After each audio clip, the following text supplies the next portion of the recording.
Good morning, everybody. I'm Kristi Noem, the United States Secretary of Homeland Security. And it's been about 7 months now since President Trump and his administration have been working to make America safe again.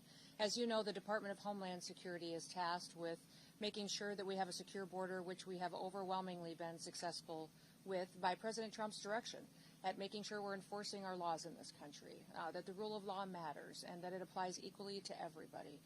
We have had for 3 months in a row 0 illegal aliens entering the United States, which is the first time in this nation's history that we've seen that kind of security at our nation's border. Also, we've been working on getting dangerous, criminal, illegal aliens out of our country.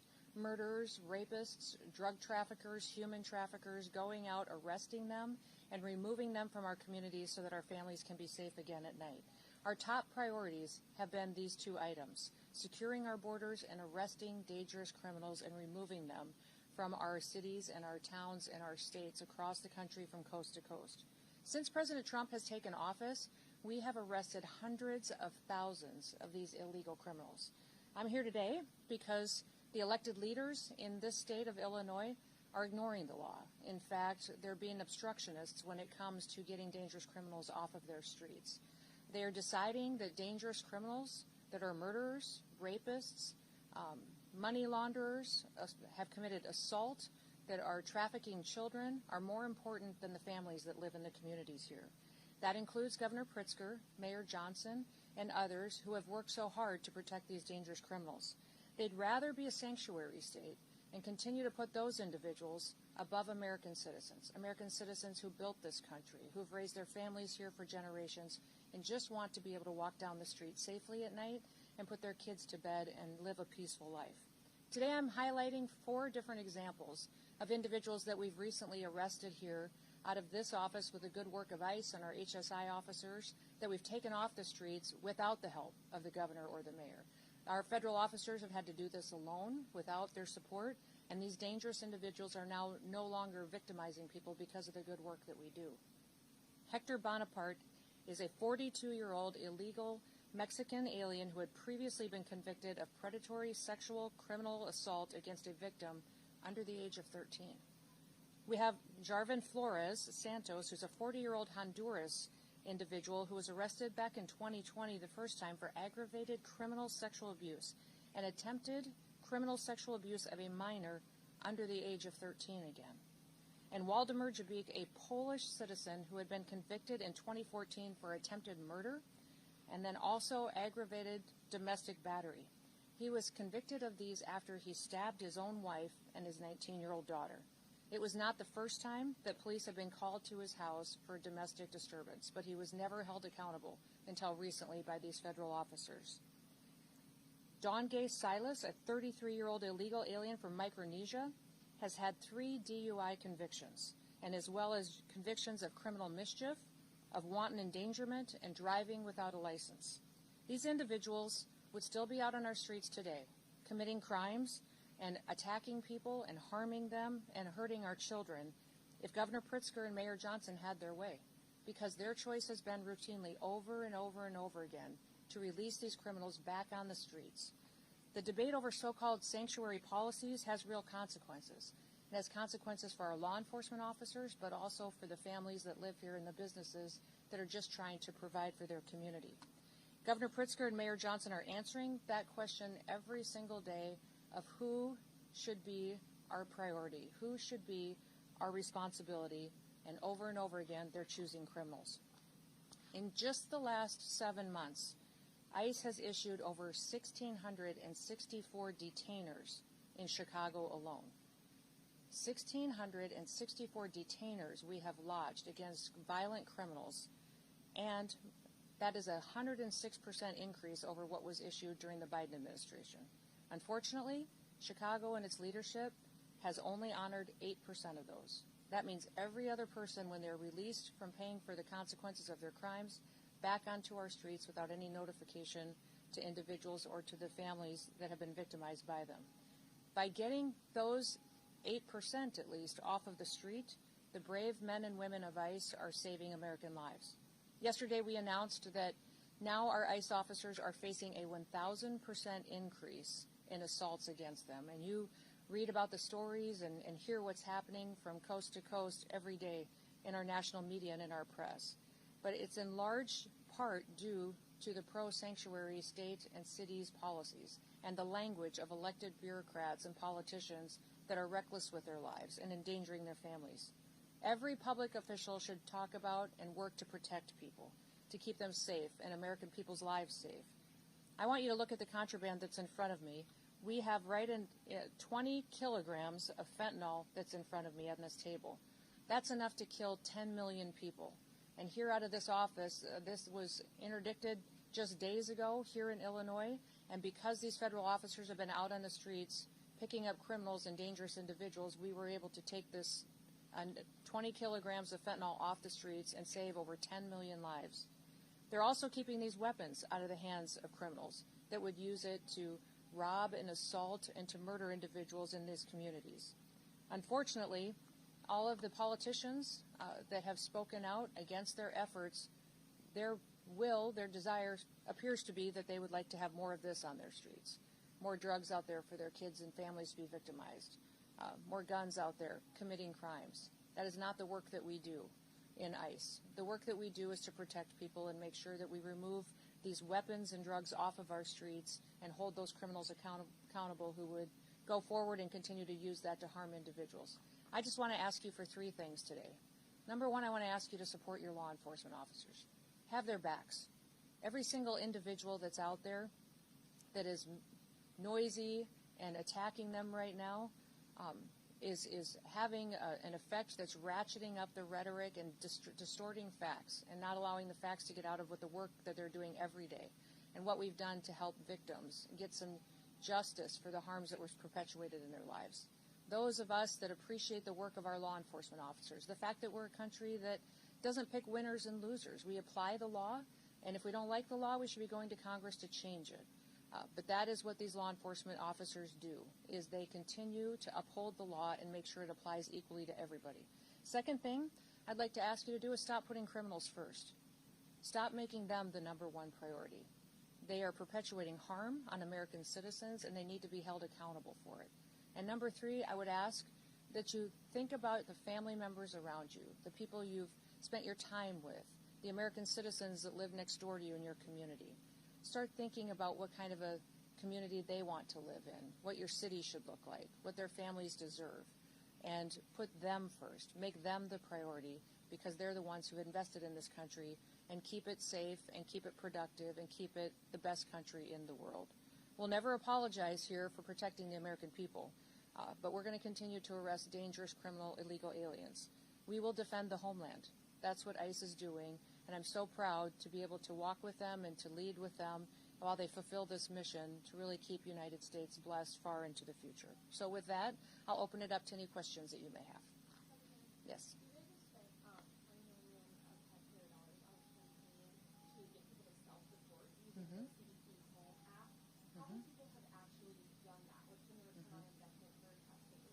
Well, actually, the 20 million campaign was to send a message to people that if they were here in this country illegally, that they should go home on their own. If they wait until we arrest them and we have to remove them, they'll never get the chance to come back to the United States. So it wasn't just on the app. It was also encourage them to voluntarily go home. We know thousands and thousands of people have used the app, but we also know that hundreds of thousands of people have left on their own, not utilizing a government program to do so. I've been to, I think, 10 different Central American and South American countries and visited with their presidents, with their foreign ministers, interacted with the Department of State, and over again I'm hearing that hundreds of thousands of their citizens are coming home voluntarily. They've seen the ads, they've seen the messages on social media that if they go home on their own, they'll get the opportunity to come back to the United States the right way. And so most of these countries as well are setting up programs to welcome their individuals home. They have housing loan programs that they're setting up. They're allowing them to have food assistance for several months. Several of the countries I've recently visited with are training individuals and workers to come home because their economy has a need for those individuals. So sending that message has been extremely helpful in making sure that people know that here we're going to enforce our laws and that there's a right way to come to this country. And you're going to be allowed to do that if you voluntarily leave. We can get it for you, but each specific country has given it to us along the way. But I would say we believe over 1 million people have gone home on their own. Since we have started this administration, yes. But we've arrested hundreds of thousands that have gone through our system. Yep.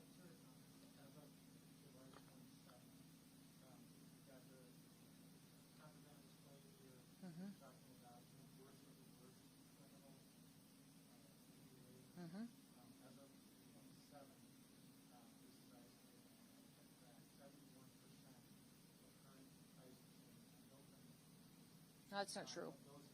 Charges and convictions, over 70% of them have pending charges against them or criminal convictions. The others all have final removal orders, which means they're eligible to go back home.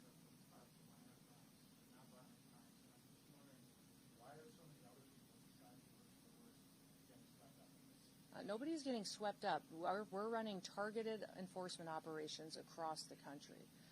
And using our case files and our information to know who is a criminal in this country that needs to be removed and who has a final removal order. Nothing's changed. Huh? What's wrong with our targeting?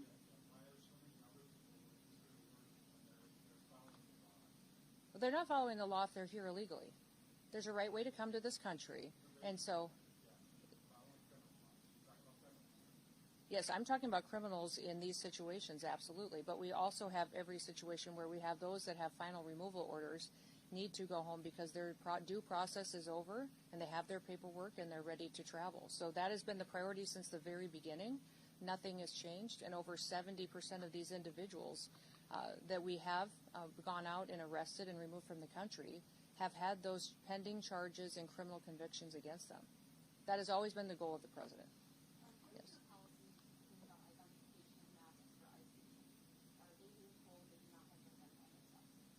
ICE is always wearing something that identifies them, who they are, and what operation they're out on. I would say that they wear masks at times to protect their identities from dangerous situations. The leadership teams, we leave that up to them to discern what's necessary in certain situations. And with the rise in violence that we continue to see against these officers, with that 1,000% increase, it's making sure that they are safe while they do this job and that they get home to their families at night too is incredibly important. Yes, I would like to see that because they have identification, they have gone into situations, and when they have been out looking for these dangerous criminals and have been verbally identifying themselves, and if there is a mask required, it's for their safety because of the situation that they're encountering. Yeah.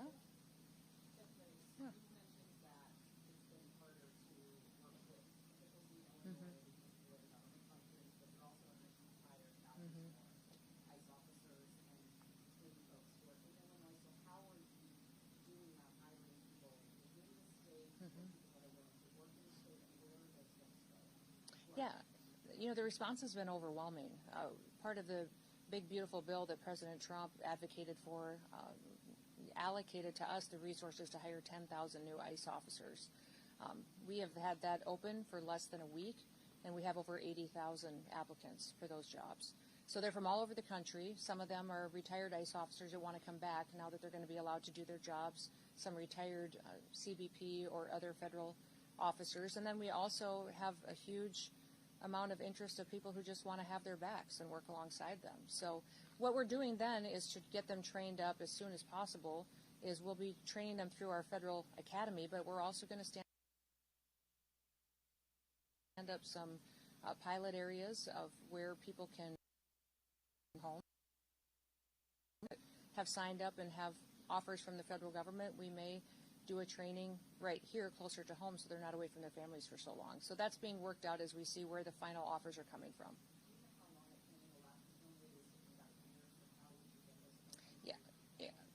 Yeah, it'll be within weeks because we're going to give them credit for what they already know. If they're former law enforcement, they already have training and certifications that we will honor and look at. They'll still go through testing. They'll still go through drug testing and physical tests and all of that. But we want to make sure that it's an expedited, where we check the box if they have the experience, then it helps us not keep them stalled out in an academy for weeks at a time. Sure. How ICE operations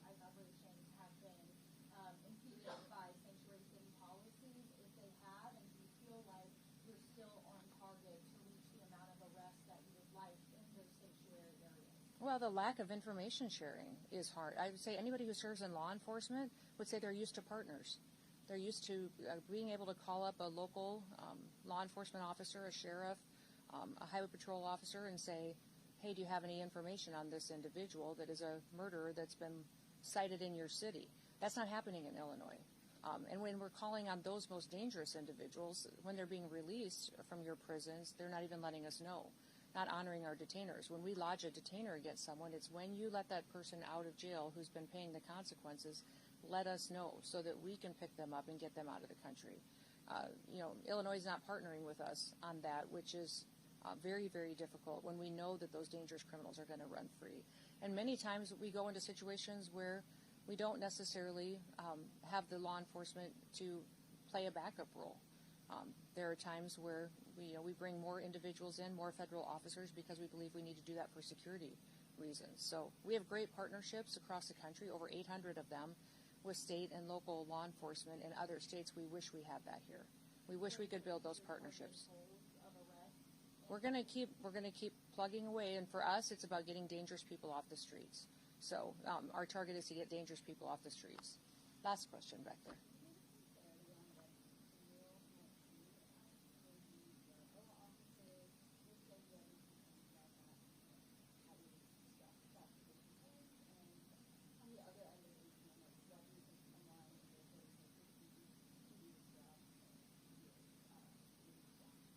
I think us opening up the age requirement is wonderful for people to have opportunities that they've always wanted. So many people were forced to retire from law enforcement at a young age because of that arbitrary deadline, and now they'll be able to come back and serve a few more years if they'd like to, provide for their families, and then help on the mission of making America safe again. 18-year-olds can come and sign up and help us with processing and paperwork while they train and they get the experience.